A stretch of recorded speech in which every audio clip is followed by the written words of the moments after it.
best and the best shot there, you see. In this week's Purina Pet segment, is your pet a porker? Have you got a chubby chihuahua or a podgy puss? Luckily, vet Megan Alderson is here with a loud-ass Labrador. Sorry, sweetie.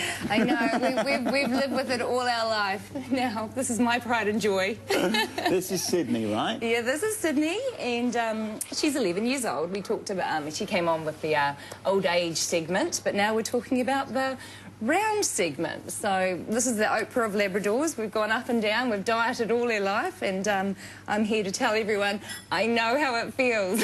It's quite nice to see that you're as fallible as the rest of us being a vet, because it's so tempting to spoil your pets. Is that what's going on here? Well, I think she is spoiled as far as, you know, I think she's been a great learning curve for me. I've spent the first 10 years of my career telling people off about dogs like this, and the last 10 years of the career going, I know, I totally know where you're coming from. Is this a lack of exercise, too much food, bit of both? I would say neither of those two things. So I'm here to say all the advocates for the fatties out there. Sydney she's fed on RD and she has all her life. This is a low weight, like a low calorie diet. Her diet is measured.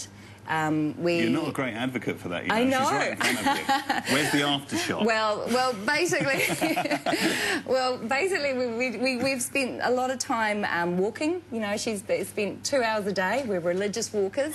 She still goes out to pet daycare now that I work 10 hours a day. But so she spends a lot of time out and about.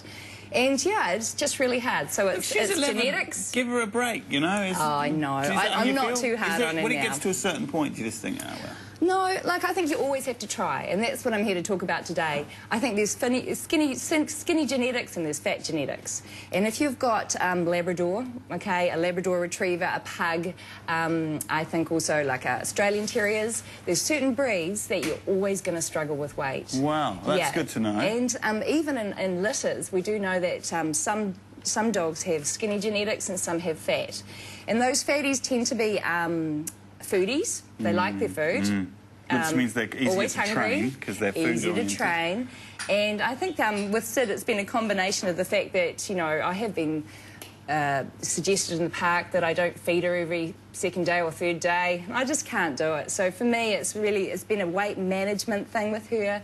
I've had a target weight, so I've said, like, you know, 38 would be a perfect weight for her. If I can keep her under 40, kilos, yep. Right. So if I can keep her under 40, I'm doing well. Don't ask me what she is at the moment.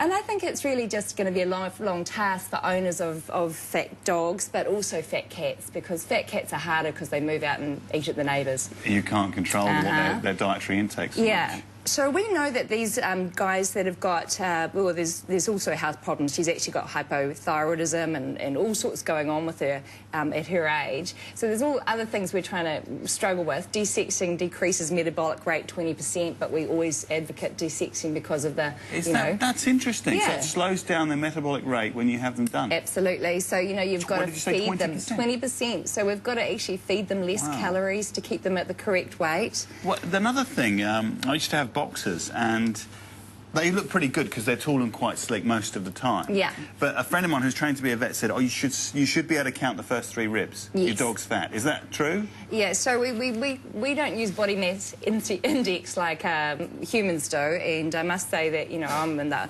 totally overweight range. No. She's getting a bit hot here. But we use a thing called body score, and we have a 1 to 5 1 to 5, don't ask me what she is. Yeah. 1 to 5, 1 and 2 being underweight, 3 being normal, 4 being overweight, 5 being obese. So we're trying to basically feel these ribs, and I'm pushing pretty hard here, and we want to feel the crest of the backbone. We want to see a waist, which you can do when she actually stands up, believe it or not, we try and work with owners to keep them at a 3, and it's hard work. So I'm here to tell everyone out there with fat pets, yeah, I know how it feels. All that abuse you get in the park.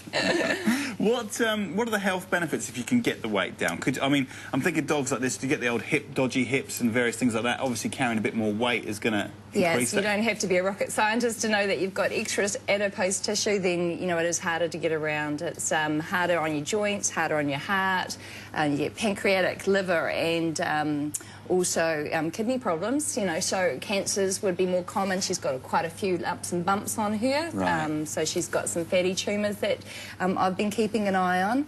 So all of those things are the downside to being overweight. And I think with any person who's got an animal that's got a tendency to be overweight, and that's cat or dog, you really just have to be on 1/4 of the calories of a normal dog for the normal weight. So you've got to look at what diet you feed. Also, you've got to exercise them. So, you know, we're on a routine exercise and it's getting harder as she's more arthritic. So she's less likely to walk around the park. She's quite happy to go to the river, but the park, you know, I'll jog around, she'll sort of stand in the corner. So it just becomes harder and harder, and you just got to keep at it. You know, that's my advice is, you know, get a good program, keep at it. Thank you very much, Meg. I've got the opposite problem, of course, with a greyhound. I'm looking forward to seeing that greyhound after a few treats. Well, I get the, hey, bro, feed your dog, man. Anyway. That's my next dog. I would love that. Thank you so much. And thank you as well. Yeah, little snooker. Yeah, good girl. Yeah, so right. nice skinny belly. We're going from this gorgeous model here to our very own gorgeous models, Luke, at Fashion Week with Asta, I believe.